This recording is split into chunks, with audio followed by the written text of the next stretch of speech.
Today we will be learning Yimit Hashem Daf Lamed on the base. We'll start from the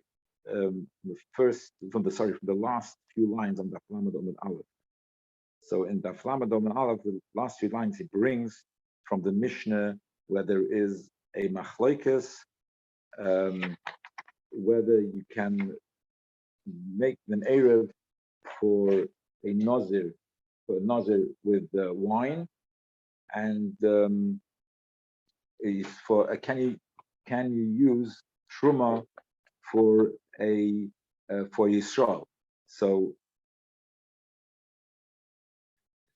the concept is that I'm doing a recording. So one second, I'm doing a recording.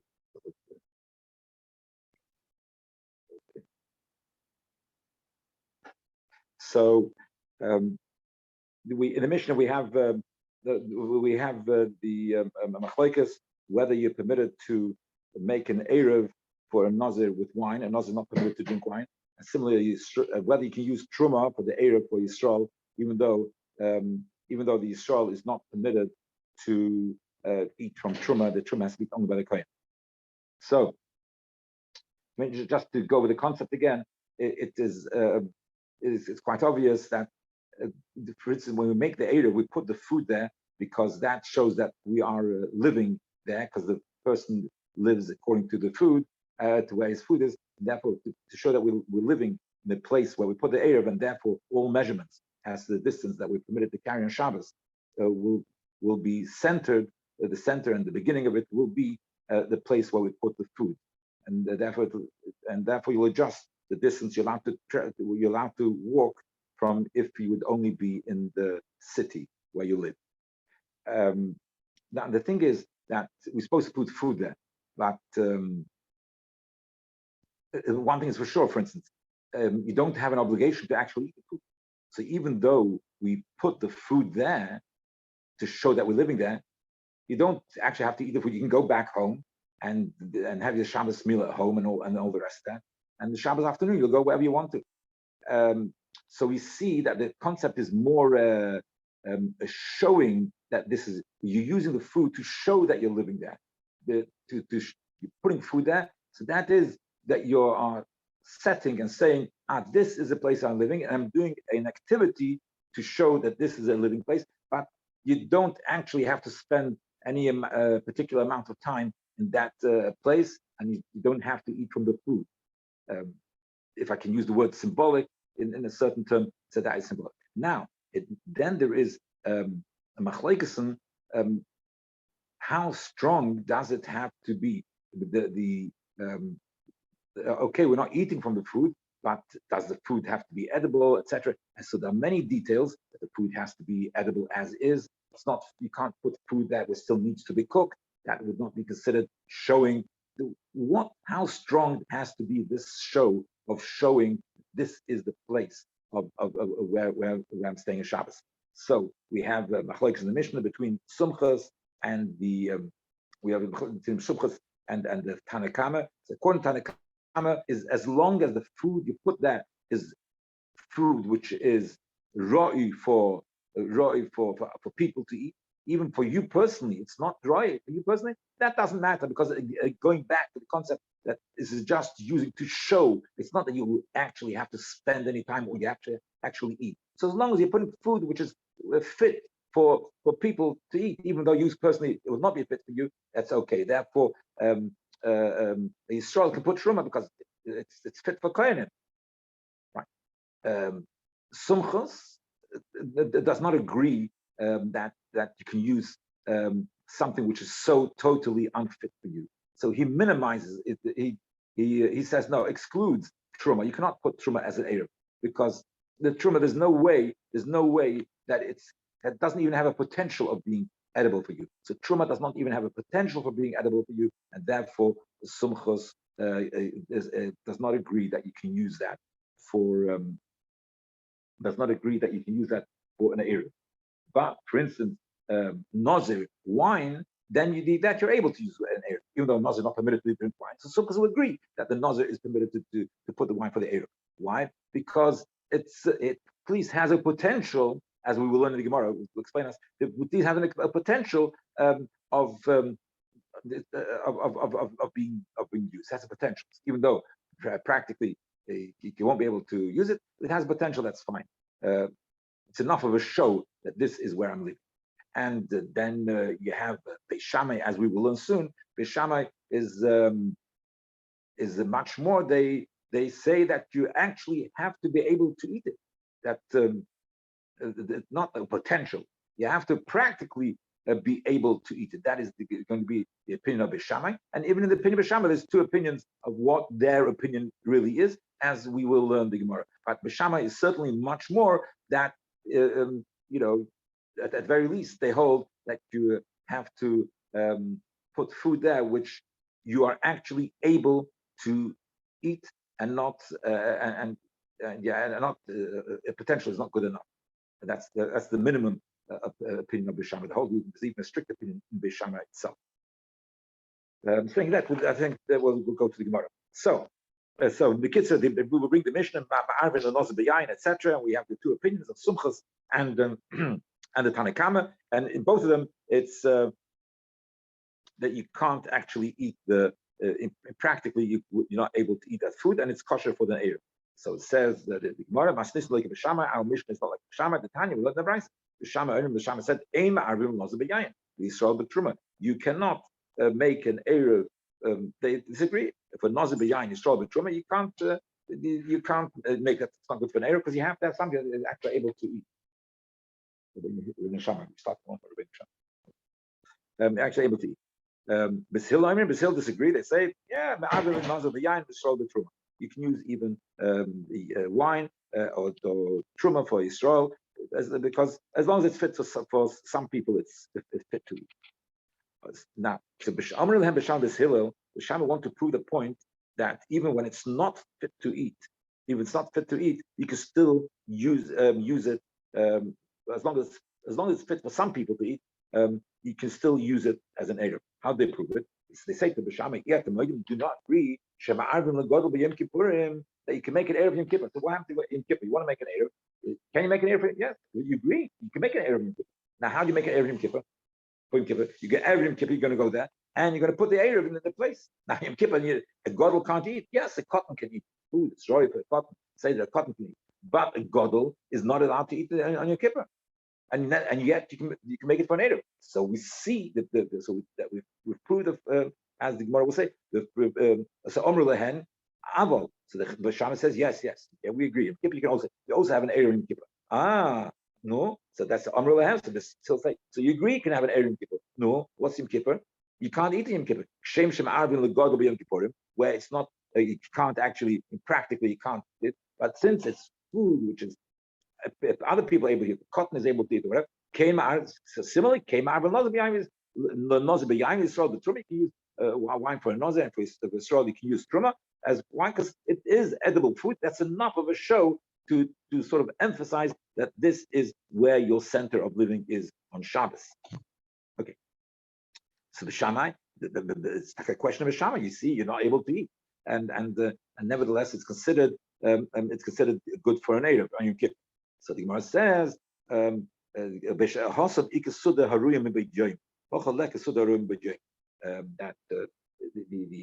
Kippur is a different story. Because in the Kippur, you're able to eat it. You're able to eat it mib'oid yoyim. So since you're able to eat it from Erev Yom Kippur, no, if you're able to eat it from Erev Yom Kippur, so then that is at least that's an Erev Yom Kippur you're able to eat it. So that is good enough for an Eruv, whereas a Nazir wine or Truma for Yisrael, even an Erev Shabbos, you can't. So you can eat it an Erev Yom Kippur or the Erev Shabbos, you can eat it. That is good enough. There is an explanation of the Rishonim of why it's good enough, and that is because according to Beis Shammai, they will hold that the Eruv has to be fit at the end of Erev. It doesn't have to be fit, because when does the Eruv sort of take effect? When does it takes effect? At the end, the Eruv takes effect at the end of the Yom Choil, not at the end not at the beginning of the Yom Kippur or the beginning of the Shabbos. The Erev takes effect at the very end of the Yom Chol. So at the end of the Yom Chol, you're actually able to eat it, so it's edible. Okay, practically you're not able to eat it on the Shabbos itself, on Yom Kippur itself, but the moment it's taking effect, at that moment you're able to eat it. That is an explanation which we have in the Rishayim. Anyway, the Gemara continues. It says, "Keman, this opinion of Bishamai, that what? That you can make an Erev just with food. That you can make an Erev just with food. That is the Leich Chananya. That's not a Chananya. The Tanya Chananya, he has a different version of Bishamai's opinion. He says, "Kol Atzma Shel Bishamai Lo Yom Be'erev." They didn't agree to this whole concept of Erev, that you just put some food and that's good enough. No. Even if you're able to eat, if you put food and you will eat it, that's not good enough. You have to put your whole living gear. You have to actually put your whole living gear over there. The mitosai is bed, of all the things you need, lisham over there. Fine. So therefore, you have a stricter version of B'Shamai. It's not enough. It's going to be edible, but it actually, you have to put all your living gear there as well in the place where you want to make a center of living. Then the Gemara asks the question, Kaman Oslo Hodisnan. It is who is this bride? There's a bride which we're going to say in a second. And so whose opinion is that? The Tanya will learn this. Erev B'Shcheirim, that he was wearing the black clothes when he made the Erev. Lo Yetze B'Levonim. So then he can't on Shabbos when he's going. He has to go with the black clothes. He can't use the white clothes. He has to have the same clothes that he made the Erev with. That's because he went back home to sleep. Obviously, and then he's coming again. So he can't go with white clothes. If when he made the Erev, he came there with white clothes. Lo Yetze B'Shcheirim. He can't go out with black clothes because he has to use because when he made the Erev, he wasn't wearing the clothes that he's working on Shabbos. He's wearing on Shabbos. When he made the Erev, he wasn't wearing the clothes that he's wearing on Shabbos when he's going there. So then that's not effective. So Keman, which opinion is this? Rav Nachman Yitzchak, Chananya, Aliba de B'Shamai. So Rav Nachman said this brayse is actually it's opinion of B'Shamai, the version of Chananya. So the Gemara asks the question.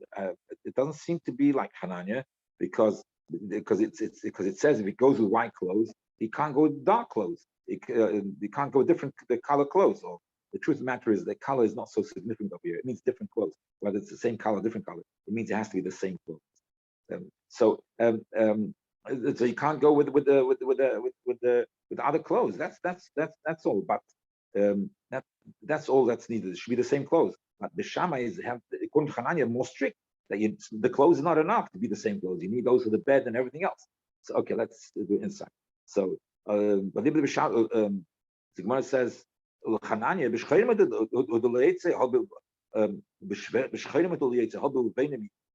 he's wearing the same clothes as he wore when he did the Erev, then he can do it. That's good enough as long as he's wearing the same clothes. It's not enough to be wearing the same clothes. You have to have your bed then all the rest. According to Hananya, his version of Shammai, you have to put all your things which you're going to use is going to be over there in that place where you're making the center of living on Shabbos. So the Gemara says, that's you have to understand that this brayse in a slightly different way. That's the need. If he made the Erev when he was wearing white clothes and he needed to wear black clothes, so he needed the black clothes. So then you can't even use the white clothes. In other words, it's not the meaning that that you can't wear different color clothes. If you'll need somewhere along the line on Shabbos you'll need to have these dark clothes. So then you can't go out, even if you go to play in the same clothes. But somewhere along the line you needed some other clothes.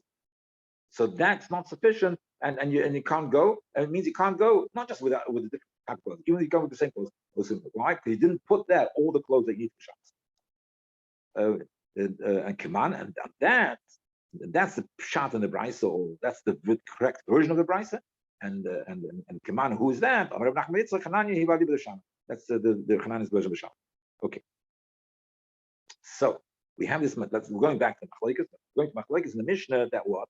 That the Mishnah says the Nazir can make an Eruv with wine, and even though he can't drink wine, and a regular Yid, a regular Yisrael can make it an Eruv with Truma, even though he can't eat Truma. Why? Because Truma is edible. Because Kohanim can eat, even though he personally can't eat. The one who's making the Eruv, he won't be able to eat. It doesn't matter as long as it's edible food for other people. Now, Sumchas, I can't remember if I mentioned it, but Sumchas in the Mishnah disagrees. And what did he say? He said that what?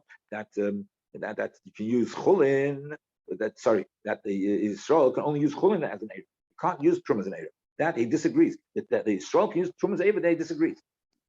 So that's what you argue. So what is that? So what does it mean?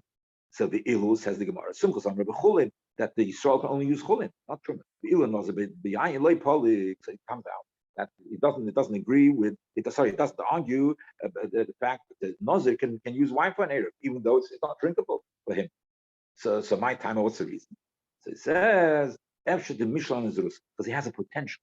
So the Nazir, why can he use wine, even though he's not allowed to use wine? He has a potential because he can be matin neder. But since the tzorich mitzvah for the Eruv, etc., so he'll be able to be matin neder. This time you're not matin neder on Shabbos. Tzorich mitzvah, you'll be able to be matin neder. So since he's able to be matin neder, so therefore he has a potential of eating it, even though Poil wasn't matin neder. It's a good Eruv.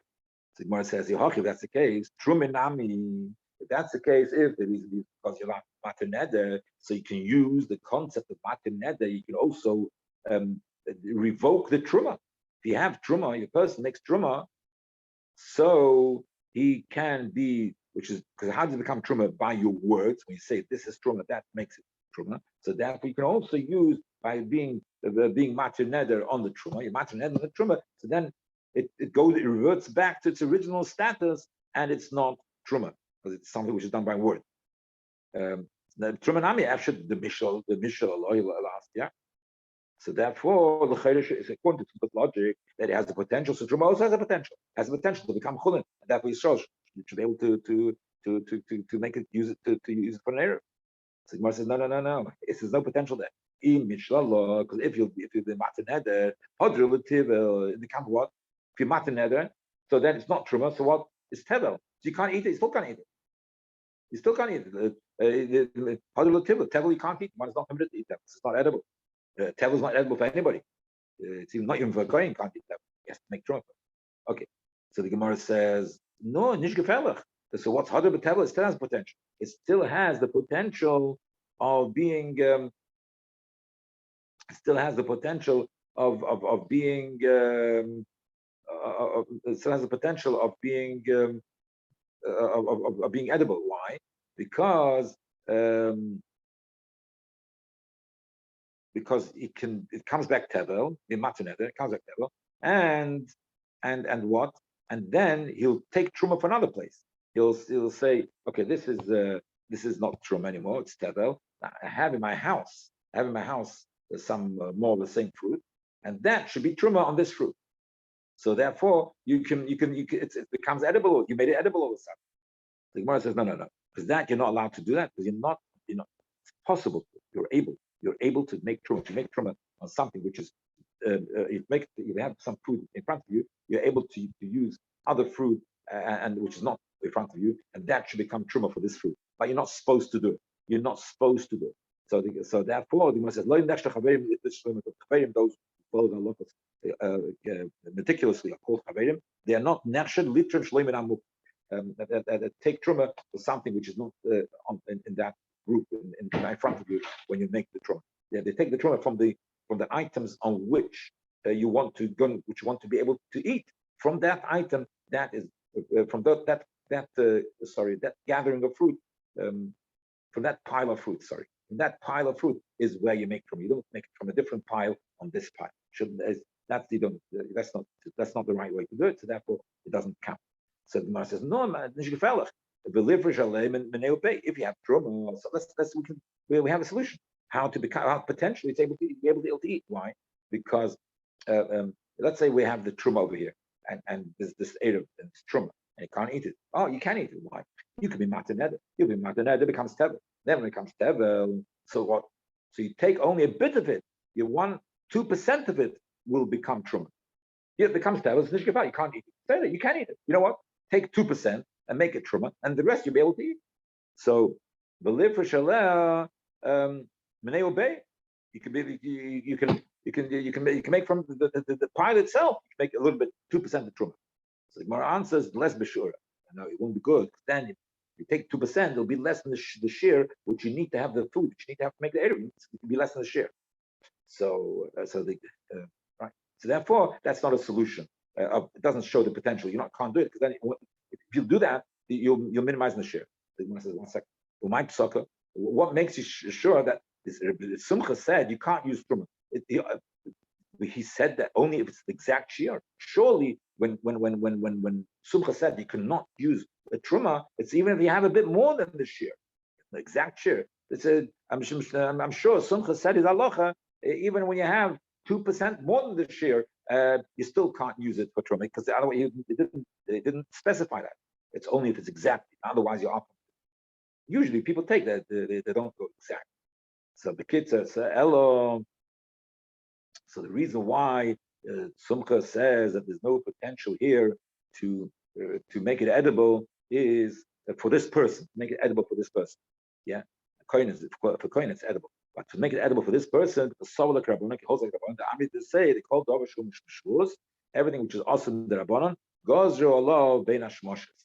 That therefore so therefore you cannot take truma. You can't take truma. You'll be matter neder. You matter neder, and then you'll take the truma. You can't do that. You're not allowed to take truma from bein hashmoshes, right? There's a Mishnah in Shabbos that that you're not allowed to take once it's bein hashmoshes. You're not allowed to take truma if it's demai suffix truma suffix, from our orator. Well, then you can in the maasid meiser.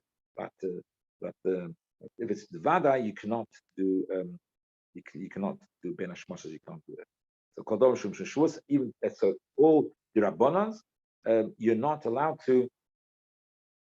All the rabbanans they are effective even bein hashmoshes. There are other opinions. Some people say that the isur in the rabban because not permitted to take truma, not permitted the non-permission to take truma. Why not permission? It's not one of the lamates halachas.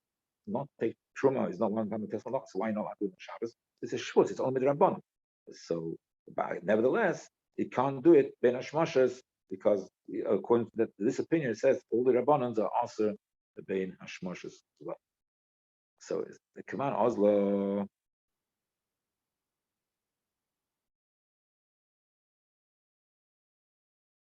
Gemara asks command Oslo. Who goes the following Mishnah? But it's not. We learned the Mishnah. We learned the Mishnah. Yesh Amru Hakil Fimat Yesh. There are certain things. Amru where the Chachamim said, but those certain things, the Chachamim said, Hakil Fimashu Adam. Depends on the person. Most shiurim are standard shiurim, but some shiurim go according to the person himself. What is that? Malay say that is mincha. When the kohen gives make kmitza, he puts his 3 fingers and his hand and takes his 3 fingers, the amount of flour and the flour, and that is going to be makriv on the mizbeach. It's the kohen. So the loy kumtza depends on the kohen. It's not a particular size which you measure in a measuring cup. It's depending on the individual kohen. It will be a bit more, a bit less. Then what else? Loy chofim teres, when the kohen gadol, when he brings the teres, he has to be his hands full. Both of his hands should be full of teres. That's what the amount of teres which he puts on the mizbeach hazov. The loy chofim teres, it depends on the hand, whatever the size of the hand. Then also regarding Yom Kippur, the bashaysim loy lugma being that the cheek. The full cheek, that is the share which is chayav Yom Kippur, the chayav Kippur for drinking that. So what's this share is depending on the individual person. It's not a share which is measured in the cup. And then what's the last one? Mozen shtei sudas le'erev. So the food or shtei sudas, which is the amount which is necessary to qualify for an erev, is also dependent on the person what amount he eats. So come on, Rabbi Zeir says sumchasi. That's sumchas. So that's sumchas. Because if the principle of the Eruv is it's got to be raw for a person to eat, so it's going to not. So that means that the raw, we're not measuring it according to the person himself who's making the Eruv. The person himself is making, he can't measure it. He's become allowed to eat many times. Sometimes he can use truma. Yeah, so according to Tanakam, he can use truma, he can use other things. So he can use. So therefore, he can use things. If you use something which he cannot eat, as long as other people can eat. So if it's dependent on the fact that other people can eat, so why should you measure according to his eating? The shuddahs, how much he eats in the shuddha. That logic doesn't work, and therefore it must be sumchas.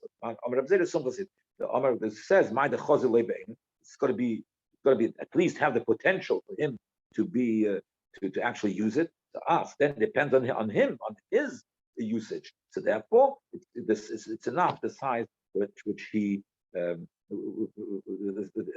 his individual how much he needs for the Eruv. Okay, so the Gemara says, oh, that's the case. So what are we saying? That sumchas, according to this, according to sumchas, whatever, according to sumchas, you go according to the individual, how much he eats in the suda. The lema pliga under Shimon Lazar. So the it means he's arguing against Shimon Lazar. Tanya, what the price of Shimon Lazar? Ma'arvin lo, we learned this before on the other page. Ma'arvin l'chayla l'zak that the Eruv for a chayla or somebody is ill is kadem how much they're going to have a regular meal for 2 meals. The measurement of 2 meals for an old person who eats less than a regular person or an ill person who's going to eat less. So that's the way you measure. Okay, but it's also the Bryce continues and says, somebody who is hungry, so the bainness you go according to the regular what's a regular person eats. So you don't have to have a larger than the regular portions for him for the Eruv, but even regular portions will be suffice for the person who's very hungry. So what do we see? So we see that we don't really go according to the individual, because for Ramson we don't go according to his measure. That's Shimon ben Elazar. We don't go according to his measure. So are we saying that Sumchas will argue on against Rabbi Shimon ben Elazar, and he will hold that for somebody who's hungry, you have to have a big amount for a big meal? So the Gemara says, "Targema achela v'zok avaravson botla daite eitzel kol oda." So the Gemara says that no, that Rabbi Sumchas will not be arguing on Rabbi Shimon ben Elazar. You can work out. The Sumchas will agree that you go according to individual need, but lekula. With a kula for the chayla zoken, yes, you go according to the individual, like the beginning words of Rabbi Lazar, you go. But Ravson, the person who's hungry, that is called bottle daitza. It's a kolod. We're not machmir, I guess. That the kula will, in other words, by Eruvin, probably the din in Eruvin is that we go according to the individual the kula. But we don't go. I'm looking at Rashi. So the way it seems in Rashi is that the chumrah we will go according to Beinoni. So we're makel.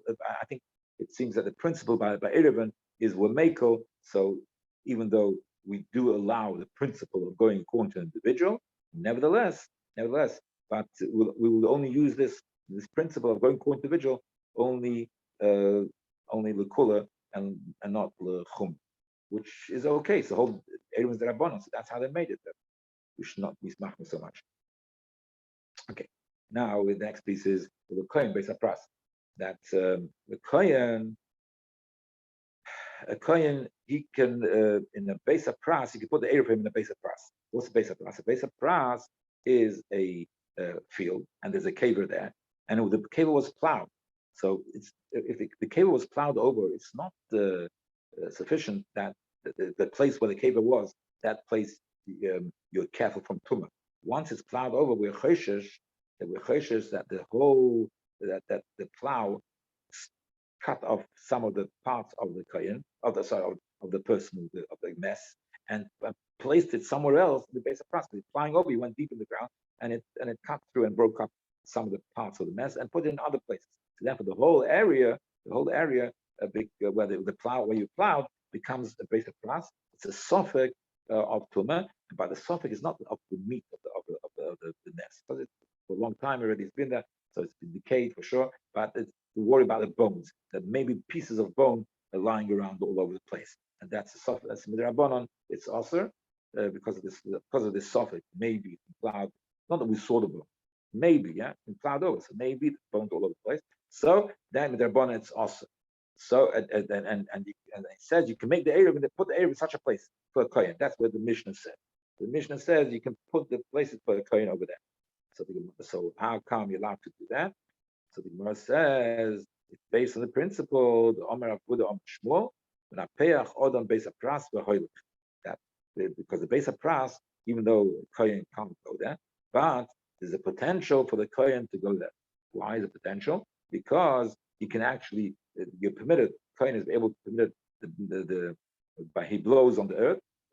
You can blow on the thing, and therefore you check. You blow, you see there's no pieces of bone. By blowing the big pieces of bone, you can see which won't blow away with your breath.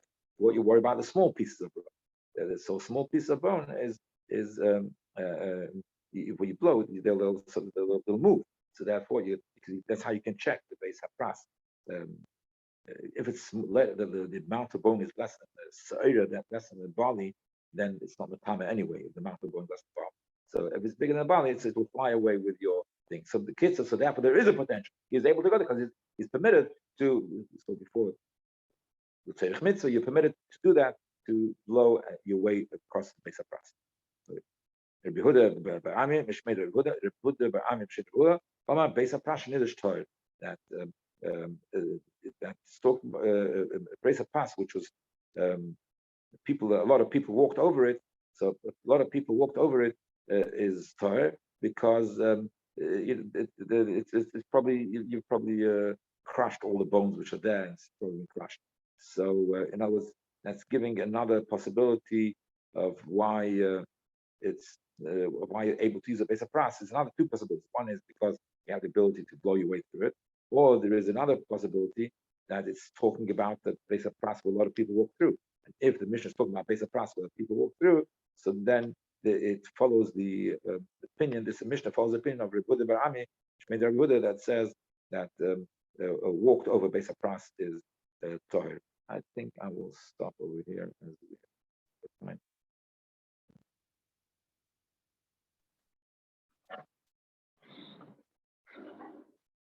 Good Yom Tov for Lag BaOmer.